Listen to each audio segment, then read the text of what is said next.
Do you know many people are having trouble with connecting their phones to printers? Don't worry. In this video, we'll show you how you do this. Let's start. Step 1.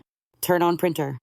Make sure your Canon Pixma MG3640 printer is on and Wi-Fi is enabled. Step 2. Open app.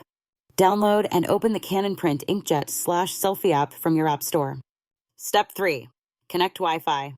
Ensure your mobile phone is connected to the same Wi-Fi network as the printer. Step 4. Select printer. In the app, select Add Printer and choose your Canon Pixma printer from the list. Step 5. Finish setup.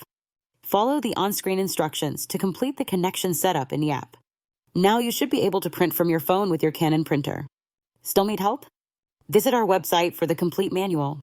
There you will also find questions and answers from other Canon users. Did you find this video helpful? By subscribing, you help us continue to answer users' questions. So, subscribe to our channel. Thanks for watching and see you in the next video.